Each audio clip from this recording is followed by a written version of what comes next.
You hear that?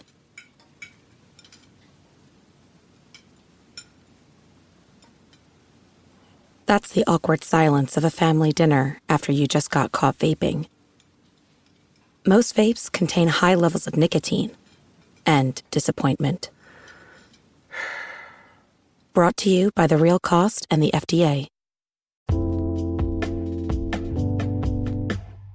Alright, what's up guys? Welcome to another episode of the TMossBoss Show. In today's episode, I can't remember if I did an episode like this before, but if I did, I'm gonna just talk on it again because I don't know. Like, I will go check. I'm just being lazy at this point. Like, I should go check and see, but I can't even begin to think of a name that I would have titled it and stuff. So I'm gonna just say, for this episode's sake, that yeah, I just don't remember talking about this. I feel like I have, but I don't know. Like, because the thing is this, I don't want to check, and then I don't find it, and then I just, or on some stuff where it's like I check but don't find it, but it actually does exist, so I'm just going to do it anyways. But anyways, no, I wanted to talk on gaming. I wanted to talk on, because I was talking about this earlier, and I've been thinking about it for a while now, so maybe I tried to talk about it, but I didn't go through with the episode. I don't know. But anyways, no, I wanted to talk on how gaming is different now than it was like when we were in like elementary and stuff, when the only thing that we had to focus on was like PlayStation 2, Xbox, GameCube. I don't think, because the Nintendo Wii, it seemed like it came out during the Xbox 360, PlayStation 3, that era and all that stuff. But even then, it was like, games didn't really seem like, even back in the Xbox 360 and PlayStation 3 in that era of gaming, it didn't even really seem like that games were changing. Not even so much as changing, but like there wasn't so many updates that, you know, needed to come with the video game. Like, I feel like if there was, because I'm trying to think, I think Xbox 360s and PlayStation 3s, like, games were updating. I'm trying to think. I don't think I did update any games when I had my PlayStation 3, so I don't think, but I was still buying like PlayStation 2 games at the time because it was cheaper, you know. So but anyways, like, I don't remember buying a whole lot of games that required updates and stuff. Like, I feel like if they did have updates, it was like, once a year for every video game? Like, other than that, nowadays you will see a video game have like 2 updates in a day, and it'll be like petty updates, like megabytes or something, you know. And then with like some of those bigger games, they may have like a 1 gigabyte update or a 2 gigabyte. Or it'll be on some stuff where it's kind of like Cyberpunk, where it'll have like a 60 plus gigabyte update.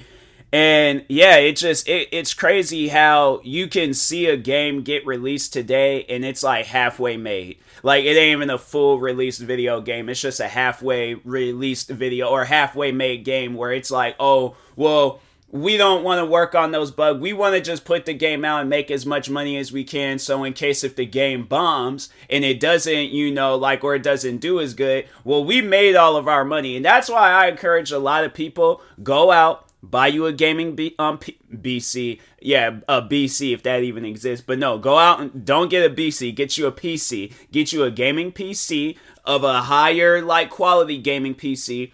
And buy your games off of like Steam. Epic Games, I think, does refunds. I haven't done a refund yet on my Xbox, but I really haven't bought no games off of my Xbox account on my PC, because now they have it where you can, well, it's more so like the Game Pass games. I think they do have it where there's like some games that you own that you can play on PC on there, but it's more so like the Xbox Game Pass games that I'm playing.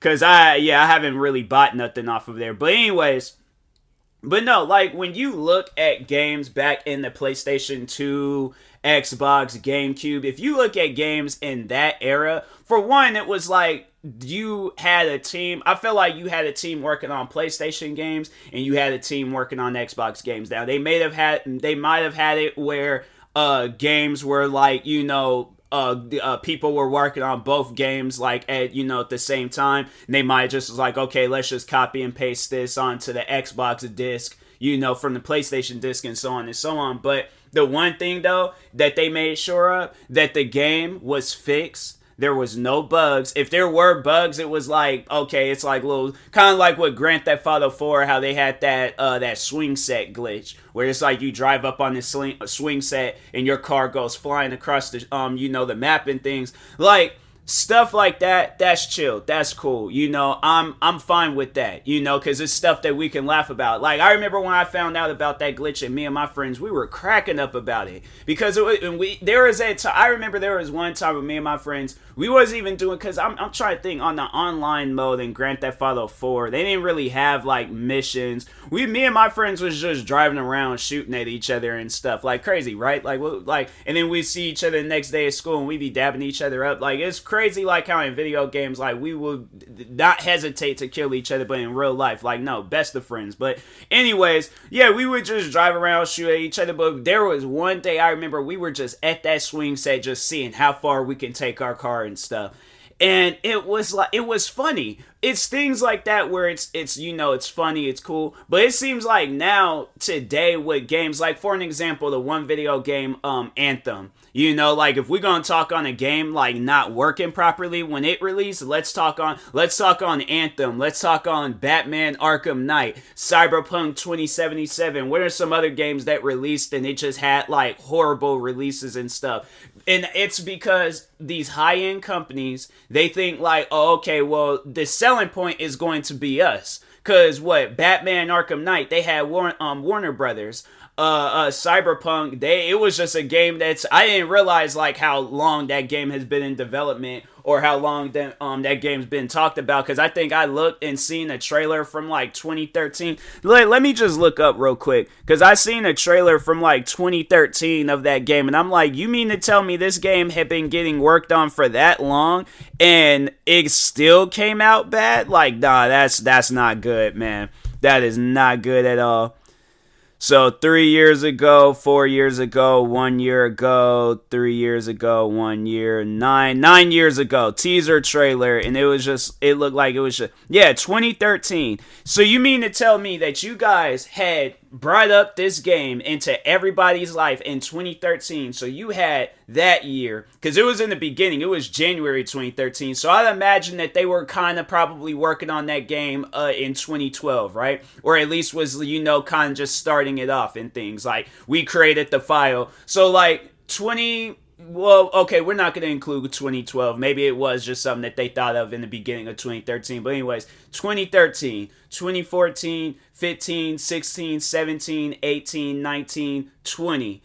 8 years, okay, it took you guys to work and release this game. And you mean to tell me that it still came out bad?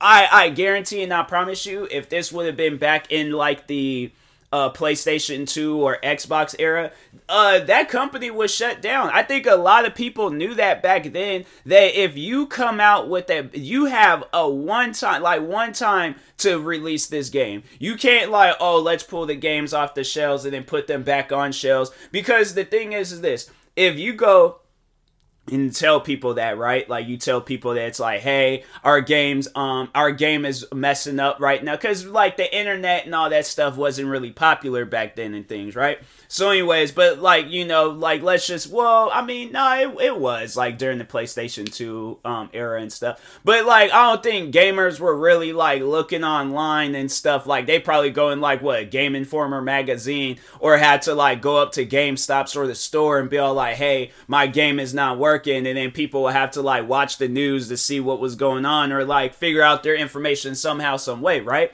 So if the game were to, like, they messed up, developers are all like, hey, we gotta take these games back, and, we'll put the games back on shelves. They made the money that they already needed to make. So, like, if you're all like, oh, okay, well, there's gonna be some stores out there that's probably like, oh, well, we don't have, like, a proper refund policy. For an example, GameStop's ain't, because I'll never forget, there was a video that I watched of this guy, and he was prank calling GameStop's, but that was one thing that I picked up, and I've kept that information with me, for life. But the thing is if you get a video game that's still wrapped up in the package, I think it's not even that anymore. I think it's just if the sale is finalized with GameStops. And let's say, for an example, so you buy Cyberpunk 2077, right? You buy it full price, $59.99 plus tax wherever you're from and stuff. So you buy the game full price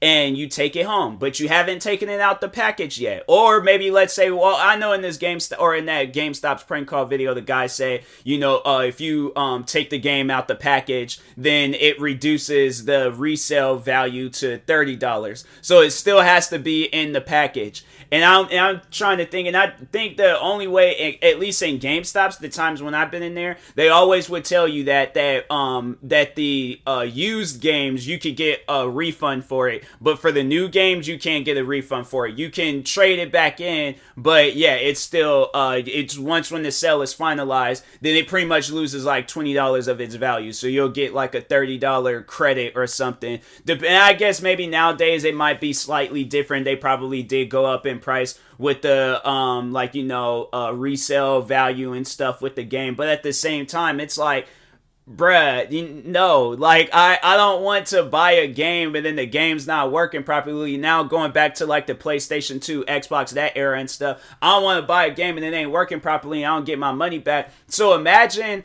if these games that's being released today were coming out back then. I guarantee and I promise you, EA wouldn't be the company that it is today. 2K wouldn't be the company that it is today. Rockstar Games wouldn't be the company that it is today. If you're having to come out with update after update after update to continue, and that's the one thing where I feel like that with Grand Theft Auto, talking on that game real quick, what made that game so fun back then were the cheat codes, whereas it was the gameplay, all that stuff. You can play Grand Theft Auto back then, single player, no issues about it. That's what made Grand Theft Auto into what it is today. And I feel like that they didn't even really focus on the single player. I mean, yeah, they did focus on multiplayer, don't get me wrong. Multiplayer had a good thing going and stuff, but I think a lot of people would have liked to seen some more DLCs get added to the single player mode. And what all they wanted to do is like, oh, well, let's come out with this patch stopping people from making this amount of money for this mission. Like, I'll never forget when Grand Theft Auto 5, not when the game itself had released, but when multiplayer had came out. And me and my friends, we were doing like missions to try to accumulate as much money as we could because they got like $5 million cars and we're only getting $10,000 a mission. So we were just like continuously doing missions and then they reduced. Well, no, I think it was actually more. I think like now it's like, yeah, you get like $10,000 for a mission. But I think back then you was getting like quite a few, some money and things when you did a mission. But then they patched that. So then people were doing these glitches and stuff where it's like, oh, if you go in this garage, tap these buttons and then you duplicate your car and you can sell that car and then get all this money. They will patch that. Then somebody's like, oh, if you go and buy these 2 tattoos and stuff, you get this certain amount of money. Then they patch that. And you guys was patching everything. Now imagine if they did that with Grand Theft Auto San Andreas where they was like, oh, well, the infinite health cheat code has been patched. Or the like the cheat where you would get like $250,000, all the weapons, ammo, and all those other different like things, like, or just at least they're just going down the line of each cheat code saying this cheat code has been patched, this cheat code has been patched. Grand Theft Auto would not be successful like it is today. I personally don't think they would be. I don't think the Madden games would be good because I feel like at first when they came out with it, it was like that something like, I don't know how many bits it were, but it was like it was a certain amount of bits. And then eventually they changed it to where it was like 3D graphics. And then they had it where you could kind of see the players' faces and things. And then they had it where the audience was there. So back then it was like they would change something, every time with like those Madden games. Because like I remember playing Madden NFL 07 and then was playing like the other Maddens. And it kind of seemed like that they were kind of going backwards with the games. Because I remember Madden NFL 07, that was like that was my first Madden.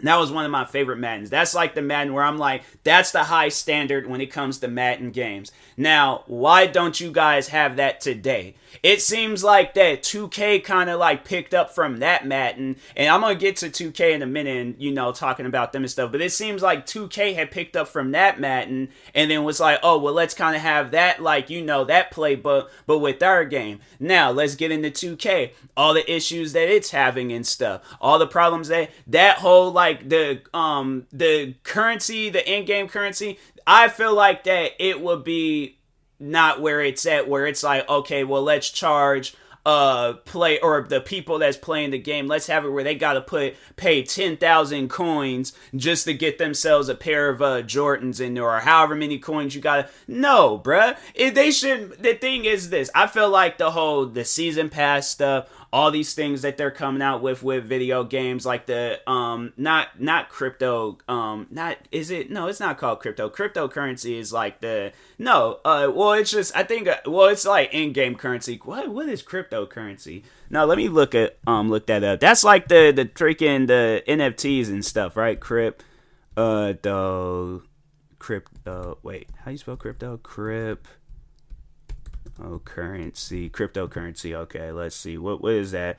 What is cryptocurrency? Crypto is a class of digital assets created using cryptographic techniques that enable people to buy, sell, trade them securely. Unlike traditional fiat currency controlled by national governments, cryptocurrencies can circulate without monetary. They ain't got nothing to do with 2K or anything else I was talking about. So, but anyways.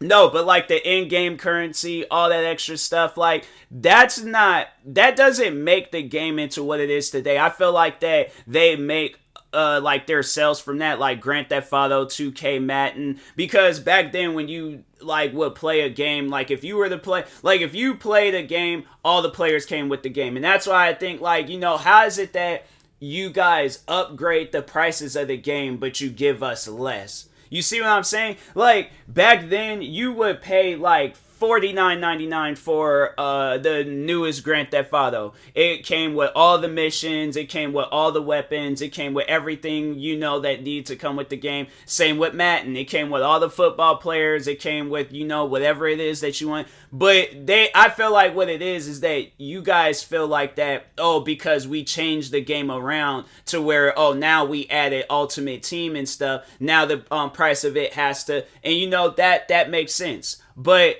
how is like pretty much like not even a bank, how can I describe it, like on the in-game currency, how is adding a way of you guys getting money, how does that make the value of the video game go up by giving you guys more money? If anything, it should be less.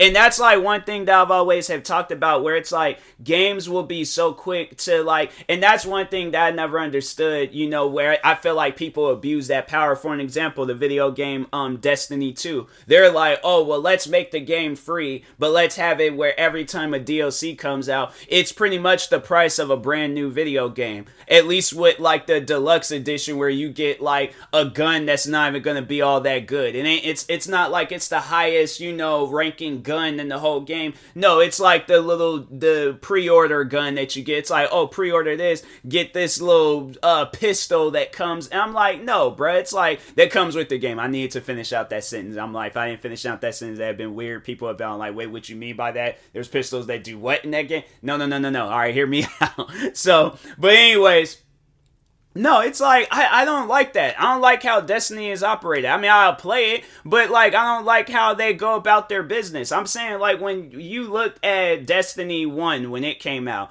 they came with all this stuff. I feel like that was like one of the like last few final games that was actually, you know, for the fans, right? So Destiny 1 comes out. For those that wasn't there when Destiny 1 came out, I was there. I seen it. I seen the whole thing when that game came out. Destiny 1 releases, right? It came with the like Vault of Glass, and that was like a raid in there. It came with these maps. It came with everything possible that you needed for the game, right? It came with missions, all that stuff. Another DLC comes out with more. So I like how it's with the DLCs. I'm cool with DLCs. I do not mind DLCs because I know that I'm getting everything that I need. That's like how it was like with Call of Duty and what are some other games? Battlefield had like, and then at some point in time they'll be all like, oh, game of the year or the full edition or complete edition, whatever. Because like I remember when Grand Theft Auto 4 did that, because they came out with a DLC and it was that the Lost and Damned, that biker DLC, and then the Ballad of Gay Tony. Then that was the second DLC, and then they eventually released it where it was like all compiled up together, like, you know, in one game and stuff. So that was chill. I do like that, but I don't like the fact where it's like if they're like, oh well, let's make Grand Theft Auto free, and every time we're not focused on the real issues with the game. We're not listening to what the fans actually want from that game. No, we're just gonna release whatever DLC that we want to release and have it where people gotta pay for stuff in there. So what they're doing in Grand Theft Auto, for those that don't know, so they'll add a new car in there, right? Like that's like, you know, part of the DLC. So they'll have it in some way, somehow, where you gonna have to pay for something out of pocket unless you want to sit down, grind all these hours. And that's the thing where it's like people you had to have it where the fans had to make the game fun again. But no, so what they did was they'll have it where it's like maybe not even missions. It's like, it's just like, maybe I'm trying to think, like they would add missions, but it ain't like, it's like what, maybe one mission or like little mini missions leading up to the big mission and things. But back then it was like if you were getting a game with in the DLCs were like extra missions, you was getting a bunch of missions, and that's how it was with Destiny at one point. And then switching back to Grand Theft Auto, so what they'll do is have it where it's like they'll put out these like halfway made missions, and then you got either do like you know, just grinding them, whatever it is. But the real thing that you'll end up coming across is a car in that game, and they're all like, oh, slightly faster than the car that was previously the fastest car in the game. So you're all like, oh, well, I want that. They're going to have it where the game costs $15 million. So you do that mission, you're going to end the new mission. So let's say the payout of that mission is like $1 million, right? You're going to have to play that mission 15 times, all right, back to back. And you're going to have to play it 15 times over and over and over again, grinding the game. Now, I know some people may overall like that. That's chill. That's fine. I do not mind that. But why not just have missions that have good payouts, and then eventually when I get to that final part of the mission, then I could just go and buy that car, right? And I'm thinking, that's why I honestly think where it's like Rockstar Games is probably all like, oh, well, after that, then people ain't going to want to play the game. Look at how long people were playing Grand Theft Auto 3. Look at how long people was playing Vice Cities. Look at how long people loved, and still to this day love, Grand Theft Auto San Andreas. Where you have, I see there is this guy on TikTok, that's literally what his content is. A game that came out almost 20 years ago. In 2 years, 20 years. 2024. This game came out in 2004, and you mean to tell me this man is still playing it almost 20 years later? I'm saying, it's like you can't tell people that, like, because I honestly feel like that they're thinking along the lines like, oh, well, people didn't like those games. People still play those games till this day. And then that's when people are all like, oh, well, what about those remastered? No, not those remastered Grand Theft Autos that they came out with. I would have rather played with the old graphic Grand Theft Autos than to play off of that new one, because I was like, that new one, you can tell that they didn't put a whole lot of focus into it. It was like, my thing is this. There was a Mafia, the Mafia games, when those games had got remastered. Now, that's when I see like the original Mafia games and then look at those remastered ones. That's what a remastered game looks like to me. Or what are some other games where they've came out with remastered versions, and it's like it's the same story, but it's like the graphics look 10 times more amazing. And it just seemed like with Grand Theft Auto, it was like with the remastered edition, it just looked like they might have slightly turned the brightness up in the game and made things look more, I guess, colorful or something, but it doesn't even really look like the traditional Grand Theft Auto game. It looked like if somebody, like if a developer said, hey, I can make Grand Theft Auto, like word for word, graphic for graphic, car for car, building for building. You could do all these different, they did all these different things and remake Grand Theft Auto. It looked like it was like an indie developer did it. Cause I'm like, you mean to tell me you guys came out with Red Dead Redemption 2? Probably, in my opinion, the most graphical like game out there. That game, the short time I had played that game, Red Dead Redemption 2, even Red Dead Redemption 1, but the short time where I had played that game, Red Dead Redemption 2, I was like, fam, it looks like a real life Western, thing. It's amazing. Like, this is dope. This is some crazy stuff, how good it looks. I'm trying to think. I remember when Call of Duty, when they came, I never played the original Modern Warfare. And Modern Warfare 2, I played it, but it was like, it wasn't much of a difference. So I think they just overall released it just to release it about like, hey, if you guys want some extra trophies or points or whatever for whatever console you're playing off of and stuff, it's like, here you go and things. But it was like, it's like you stick to what you guys had previously before, maybe make things look a little bit more defined, make things look a little bit nicer, but don't go backwards. Like so it was funny because when Grand Theft Auto, when they came out with the trilogy remastered, and there was a character in San Andreas where, like, in the original San Andreas, when it originally released back in 2004, it's what you would expect a 2004 video game character to look like, right? Why is it that when they came out with the remastered version, she looked worse? I'm like, dang, you have been gone for almost like 18 years and you look worse than what we had seen prior before. And it's like, fam, you would think that, okay, 2004 graphics, Rockstar Games, small company, probably didn't have all the money and, time to really sit down and come out with a good game. So you mean to tell me 18 years later, you guys still couldn't do it? No, bruh. I'm sorry, but I'm like, no, Rockstar Games, I'm like, I'm sorry, but you guys, that ain't gonna work. I'm like, I feel like fans really need to start looking at these video game developers and these companies and, taking them accountable for when they're coming out with games and they're not good. And I'm like, fam, you guys could have just, what they overall could have done to, really, hire those people that be doing videos, because they were showing, like, some fans that actually did do that, right, where it was like, they copied things, building for building, car for car, character for character, all that stuff, and it looked amazing. They, like, whoever those people were, I'm like, no, you guys really did something good with Grand Theft Auto, something that Rockstar Games couldn't have done. And the crazy thing about it is that when Rockstar Games has seen that, they started copyright striking those people and had it where they had to take their mods down. And I'm like, well, they're having it where you can literally download that mod for free, like a mod that that makes characters look more defined, makes it look, because there's people that were taking Grand Theft Auto San Andreas and they would like change up the graphics and stuff to where it looked like you was playing in Grand Theft Auto 5. And these are just random people across the world that are giving these DLCs out for free. Meanwhile, Rockstar Games wants you to pay for, or not DLC, but a mod, but they're wanting you to pay for their quote-unquote mod, whatever you want to, it wasn't even a mod, I mean, it was a game, but overall, they wanted you to pay for their version, and it wasn't even that good.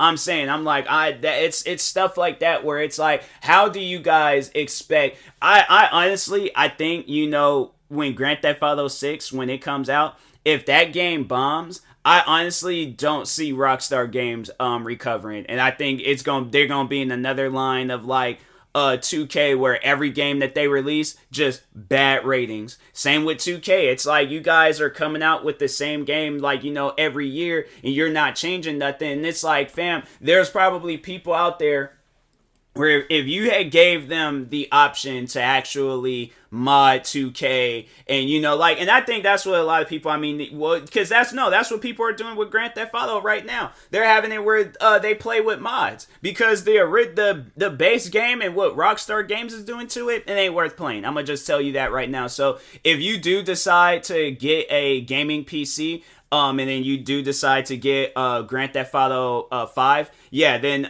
play with mods, because that's the route to go down versus what Rockstar Games is going to be offering. And that's like that with a lot of different games. You just got to play with mods. And, because I feel like fans, when they release mods, I mean, if you look at stuff that gets released on Steam, there's this one game where it ain't like it's no remake or anything, but there's this game called Distance, and it's this racing game. When you see the amount of like hard work people put into making those mods, and the fact that they're making it for free, they're just only doing it just for clout. They're putting this time, hard work, and effort. Same with this one game called Wreckfest. There was somebody that had put Rainbow Road from Mario Kart in that game, and it was like somebody really went through this time and effort to release this. They're not making no money. The only thing that they're gaining from it is clout.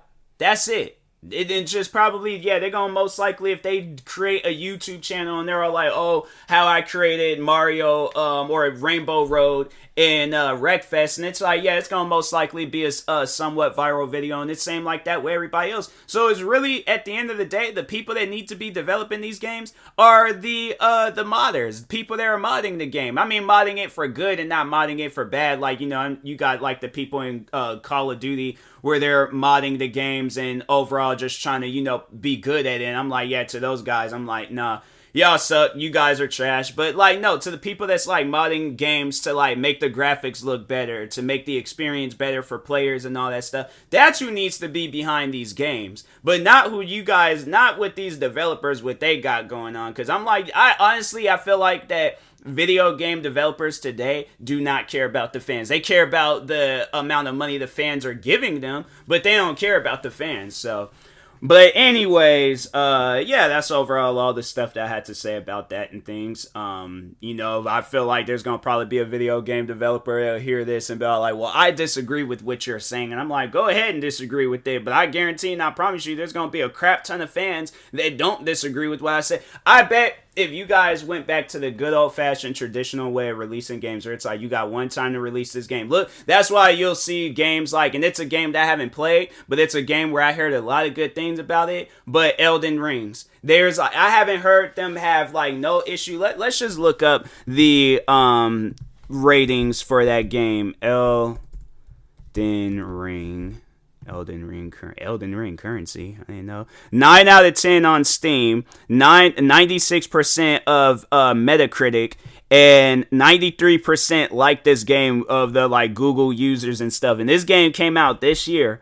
So let's see, out of the 409,000 reviews, this game got a very positive rating. I'm surprised it doesn't have an overwhelmingly positive rating, but no, let's overall product received for free. It ruined my life and I have no one to talk to. 1010. Somebody just said, yes, fun. They nerfed everything I loved. Oh, so yeah, you got stuff like that.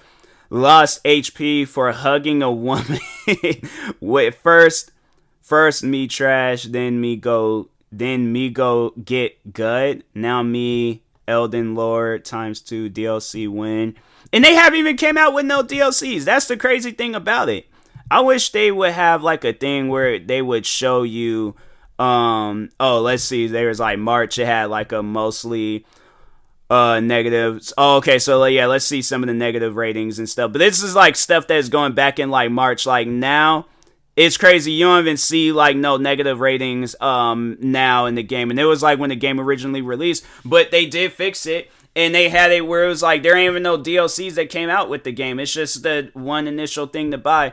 Oh, they have like a deluxe edition. I wonder what the deluxe edition is. They don't even like show or anything. Wait, no, okay, deluxe edition.